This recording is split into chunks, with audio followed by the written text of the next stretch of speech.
अल्हम्दुलिल्लाह रब्बिल आलमीन वस्सलातु वस्सलामु अला सय्यिदिल अंबिया'i वल मुरसलीन व अला आलिहि व अस्हाबिहि अजमईन अम्मा बाद। फ़अऊज़ु बिल्लाहि मिनश शैतानिर रजीम बिस्मिल्लाहिर रहमानिर रहीम। या अय्युहल्लज़ीना आमनुत्तक़ुल्लाह हक़्क़ तुक़ातिही वला तमूतुन्न इल्ला व अंतुम मुस्लिमून।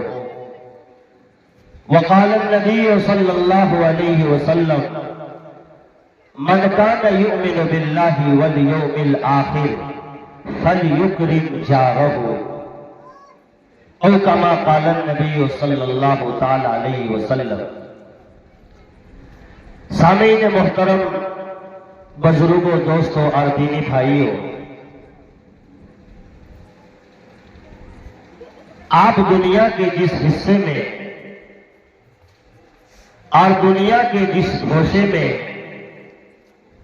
रहने के लिए अपना इंतखाब करें, वहां पर आपको कोई न कोई पड़ोसी की हैसियत से जरूर मिल जाएगा।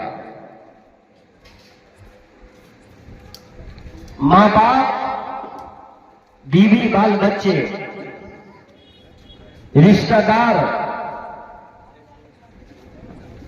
दोस्त यार सबको छोड़कर जिंदगी गुजारी जा सकती है, लेकिन ये नामुमकिन है कि आप कहीं हो और उस जगह और उस मकाम पर आपका कोई पड़ोसी न हो। दुनिया में जहां भी आप चले जाइए,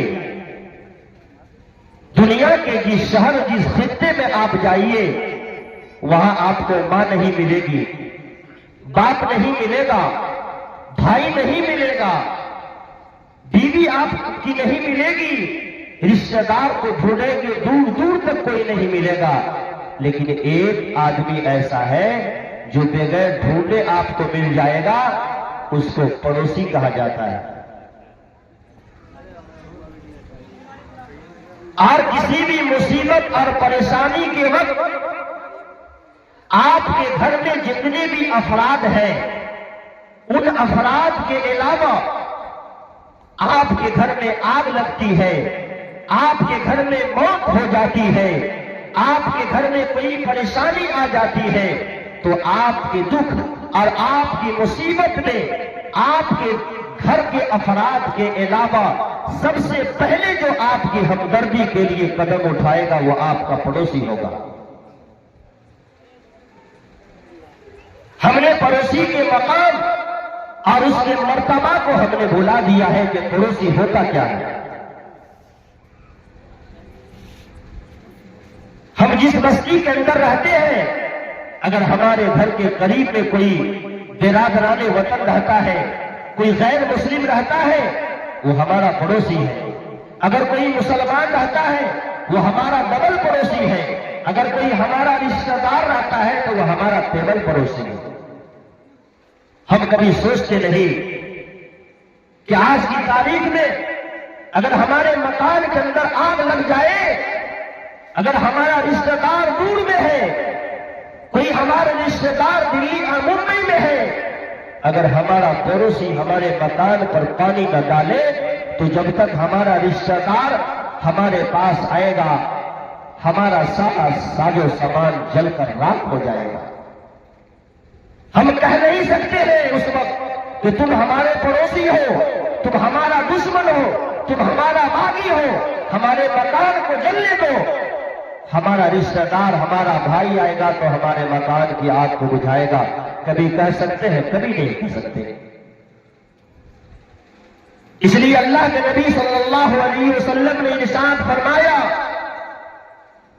कि कोई भी मुसलमान, कोई भी मोमिन उस वक्त तक जन्नत में दाखिल नहीं हो सकता है जब तक वो पड़ोस की शरारतों से महफूज न हो।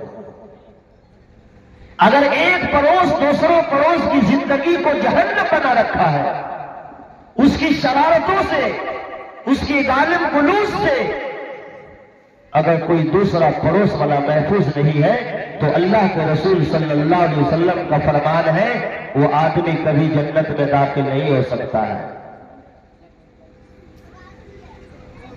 अल्लाह के नबी सल्लल्लाहु अलैहि वसल्लम ने इरशाद फरमाया, मन कान युमिनु बिल्लाहि वल यौमिल आखिर फलयुकरिम जारहु, तुम में से जो अल्लाह और उसके रसूल पर ईमान रखता हो उसको चाहिए कि अपने पड़ोस का इकराम करे,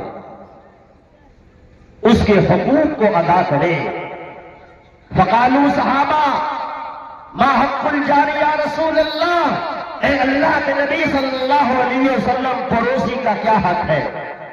इतने लोग बैठे हुए हैं, एक पड़ोसी का दूसरे पड़ोसी के ऊपर इस्लाम ने क्या हुकूक मुतय्यन किए हैं कितने लोगों को मालूम नहीं मालूम होगा। सहाबा ने पूछा, या रसूल अल्लाह पड़ोसी का क्या हक है? चाहे पड़ोस में कोई मुसलमान हो या कोई गैर मुस्लिम हो, किसी भी जात किसी भी धर्म से ताल्लुक रखने वाला हो, अगर वो हमारा पड़ोसी तो उसका हमारे ऊपर क्या हक है? नबी करीम सल्लल्लाहु अलैहि वसल्लम ने इरशाद फरमाया, जब वो तुमसे कुछ मांगे तो उसे देने की कोशिश करो, जब वो तुम्हें मदद के लिए पुकारे तो उसकी पुकार को तुम सुनो, उसकी मदद के लिए तुम अपने पैर को पीछे मत हटाओ। जब पड़ोस को कर्ज की जरूरत हो तो उन्हें कर्ज देना, कर्ज से कभी मुंह मत मोड़ना, अपने दरवाजे से कभी उसे भगाना मत। जब वो मर जाए तो उसके जनाजे में शरीक होना, जब वो दावत करे तो उसकी दावत को कबूल करना। और आगे फरमाया,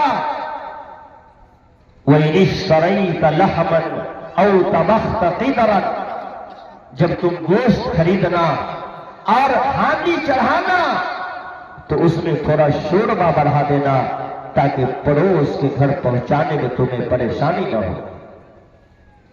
और अपनी गोश्त की खुशबू से अपने पड़ोस के लोगों को तकलीफ नहीं देना, इसलिए कि मुमकिन है कि जो तुम्हारे पड़ोस में बैठा हुआ है गुर्बत, गरीबी और तंगदस्ती की वजह से उसके घर में इतना पैसा न हो कि वो भी गोश्त खरीद कर गोश्त की हाथी को चढ़ा सके, लिहाजा तुम गोश्त की खुशबू से उसे परेशान मत करना। कोई मुसलमान ये न समझे कि सिर्फ हम नमाज पढ़कर जन्नत को खरीद लेंगे या सदका करने से हमें जन्नत मिल जाएगी, या तहज्जुद पढ़ने से या कुरान करीम की तिलावत से या अल्लाह के सामने रातों दिन सजदा पर सजदा करने से हमें जन्नत मिल जाएगी। कोई ये भूल से न सोचे। आपको मालूम है हदीस पाक अंदर लिखा है, हजरत अबू हुरैरा रजी अल्लाह ताला अन्हु फरमाते हैं कि एक शख्स ने पूछा, या रसूल अल्लाह फलानी औरत के बारे में ये मशहूर है, औरतें कान खोलकर सुने, कान खोलकर सुने। एक औरत के बारे में ये मशहूर है कि वो नमाज बहुत ज्यादा पढ़ती है, रोजा भी खूब रखती है, नफिल भी खूब पढ़ती है, सदका खैरात भी खूब करती है, इतनी नमाज पढ़ती है और इतना सदका करती है कि उस औरत के बारे में मशहूर है पूरे समाज के अंदर।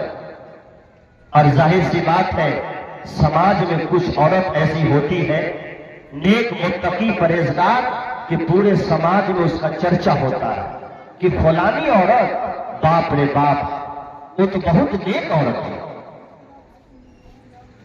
इसी तरीके से उस शख्स ने पूछा, या रसूल अल्लाह फला औरत के बारे में बहुत मशहूर है, तो नमाज रोजा बहुत करती है, बहुत नेक औरत है, सदका खैरात खूब करती है, लेकिन उसके अंदर एक ऐब है, एक खराबी है, एक बीमारी है, फकत एक बीमारी है। इतनी इबादत के बावजूद और इतने नेक आमाल के बावजूद सिर्फ एक बीमारी है अन्नहा तूजी जीरानहा बिलिसाने।